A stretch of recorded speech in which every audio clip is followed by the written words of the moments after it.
আসসালামু আলাইকুম প্রিয় বন্ধুরা, কেমন আছেন সবাই? আমার হাতে যে মাছটা দেখতে পাচ্ছেন, এই মাছটার নাম কোন অঞ্চলে কী মাছ বলে অবশ্যই আমাকে কমেন্ট করে কমেন্ট বক্সে জানাবেন। তো আমাদের খুলনাতে এই মাছটার নাম হচ্ছে কালিয়া বা কাইলে। এটা সাধারণত নদীর মাছ, তবে নদীর মাছটা একটু ছোট হয় সাইজে, আর সাগরের মাছটা একটু বড় হয়। এটা হচ্ছে সাগরের মাছ। তো যাই হোক, আমি ফেসবুকে স্ক্রল করতে করতে একটা অনুষ্ঠান আমার সামনে আসে। অনুষ্ঠানটা হচ্ছে RJ কিবরিয়া ভাইয়ের অনুষ্ঠান। তো সেখানে অতিথি হিসেবে আসেন ডিপজল। আপনারা তো অনেকেই ডিপজলকে চেনেন, বাংলা সিনেমা মানে যারা প্রিয় তারা তো অবশ্যই ডিপজলকে চিনবেন। ভিলেন হিসেবে ডিপজলের নাম তো সকলেরই কম বেশি জানা আছে। তো সেই ভিলেন ডিপজল, তো উনি অতিথি হয়ে আসেন। উনি বাস্তবে অনেক নম্র ভদ্র, আস্তে আস্তে কথা বলে থাকেন। আসলে আমরা সিনেমা জগতে যাকে যেভাবে দেখি, বাস্তব চরিত্র সেরকম নাও হতে পারে। তো যাই হোক, আমরা সিনেমাতে তাকে খুব মানে উচ্ছৃঙ্খল একটা গুন্ডা মাস্তান হিসেবে জানি, কিন্তু বাস্তবে তিনি খুবই আস্তে আস্তে ধীরে সুস্থে কথা বলে, খুবই ছোট ছোট করে সংক্ষিপ্ত আকারে উত্তর দিতে পছন্দ করে। তো যাই হোক, RJ কিবরিয়া ভাইয়ের অনুষ্ঠানটা দেখতেছিলাম। তো দেখতে দেখতে তার কথাবার্তাগুলো শুনলাম। তো তিনি যে এত টাকা পয়সার মালিক, এত অঢেল পয়সার মালিক, এই অনুষ্ঠানটা না দেখলে আসলে আপনারা বুঝবেন না। ওনার একটা মোবাইলের কভারে 6 ভরি গহনা, ওনার হাতে একটা শিকলি, গলায় একটা স্বর্ণের শিকলি, সেটা মানে দুইটা মিলায় 40 ভরির মতো আছে। 40 ভরি গহনা ক্যারি করা মানে কি, মানে আপনারা কি ভাবেন জানি না, তবে আমার কাছে তো মনে হয় সেটা বিশাল। আর একটা মোবাইলের কভার, সেটাও শখ করে স্বর্ণ দিয়ে বানাইছে, 6 ভরি স্বর্ণ দিয়ে। তো আসলে আল্লাহ পাক ধন সম্পদ মানুষকে দেয়, সবাই আসলে সেটা সুন্দরভাবে ভোগ করতে পারে না। তো আরেকটা বিষয় যেটা জানলাম সেটা হচ্ছে গাবতলীর মতো এলাকায় ওনার 100 বিঘা জমি আছে, সেটাও জানতে পারলাম। আরও জেনেছি যেটা, সেটা হচ্ছে ওনার 400টা গরু আছে। সে গরু খুব পালতে পছন্দ করে, শখ করে পালে গরু। তো গরুর খামার আছে, তো উনি ওইটা আরও বড় পরিসরে করবে। 1000 গরু পালতে পারে এরকম করে অত্যাধুনিক মানে সরঞ্জাম দিয়ে সে 1000 গরু পালার মতো একটা খামার সে করতেছে। সে কাজও প্রায় শেষের দিকে। তো যাই হোক, সেটা হচ্ছে ওনার যে 400টা গরু আছে, তা 400টা গরুর যে পরিমাণে, মানে কি পরিমাণে গরুর দুধ হয় সেটা তো আপনারা খুব ভালো করেই জানেন বা বুঝতেছেন যে 400টা গরু থেকে কতটা দুধ পাওয়া সম্ভব।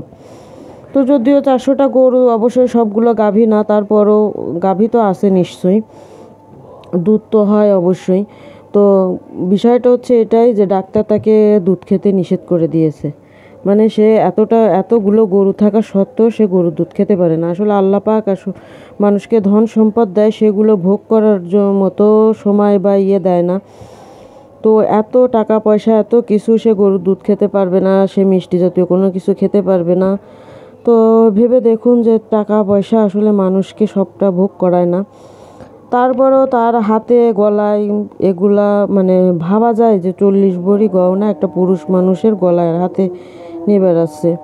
তো হয়তো বা অনেক মহিলারই ভাগ্যে জোটে না 1 আনা 2 আনা গয়না গড়ানো, সেখানে একটা পুরুষ মানুষ 40 ভরি গহনা ক্যারি করে। তো এই সাক্ষাৎকারটা যারা দেখেছেন তারা তো বুঝতে পারবেন, আর যারা দেখেননি তারা দেখে নিতে পারেন RJ কিবরিয়া ভাইয়ের শো।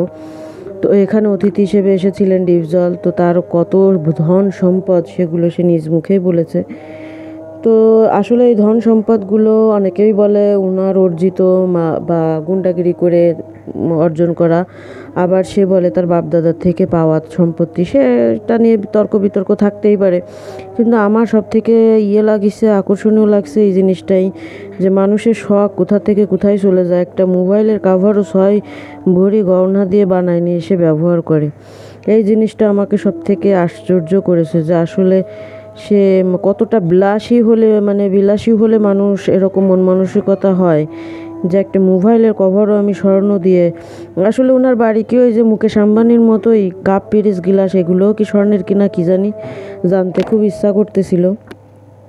মুকেশ আম্বানিদের তো সব হীরা জহরত, দামি দামি মুক্তা পাথর, এগুলা দিয়ে, স্বর্ণ এগুলা দিয়ে আর কি ওনাদের ঘর সাজসজ্জ সেইভাবে সাজানো। তো সেরকম কিনা ডিপজলেরও থালাবাটিও সোনা দিয়ে বানানো কিনা জানার খুব ইচ্ছা করতেছিল। আসলে সরাসরি জানার কোনো পথ থাকলে ঠিকই আমি প্রশ্নটা করতাম যে আপনি কি সোনার থালায় ভাত খান। বা সোনার কাপে চা খান, এটা জিজ্ঞেস করতাম। তো যাই হোক, সেটা তো আর সম্ভব না। তো আপনারা বলবেন আমাকে যে আপনারা সেরকম কিছু শুনেছেন কি না, সেটাও কমেন্ট বক্সে জানাবেন। তো মানুষের সম্পদ, আসলে কত মানুষ রাস্তার পাশে না খেয়ে মরে আছে, আর কত মানুষের কত সম্পদ। কারোর বা এই গরমে একটা পাখা কেনার টাকা নেই, আর কেউ বা মানে ঘরের চারিপাশে এসি দিয়ে সাজানো। এটা আসলে যার যার ভাগ্য, যার যার মানে নিয়তি, যার যার পরিণতি। তবে আমাদের যারা ধন সম্পদী মালিক মানুষ আছে, তারা যদি সঠিকভাবে জাকাত বা গরিবের হকটা ঠিকভাবে দেয়, তাহলে গরিবের এতটা মনে হয় ভোগান্তি হয় না, আমার যা মনে হয়। কারণ গরিব যত মানুষ আছে তার থেকেও বেশি গুণে ধনীরা আছে। তো ধনীরা ধনীদের সঠিকভাবে জাকাত ফেতরা এগুলো যদি সঠিকভাবে আদায় করে, তাহলে এটা গরিবের জন্য খুবই লাভজনক।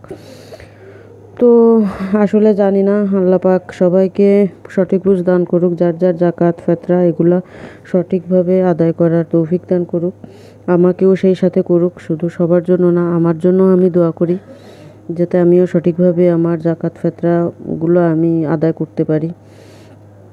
তো ভিডিওটা আমার মূলত আজকে ডিপ জলের জন্যই ছিল, আর গল্পে গল্পে আমার রান্নাও হয়ে গেল, প্রায় আমার রান্না শেষের দিকে।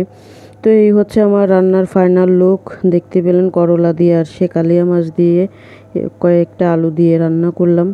অনেক অনেক মজার হয়েছিল আলহামদুলিল্লাহ। আর সেই সাথে ভিডিওটা এখানে শেষ হলো।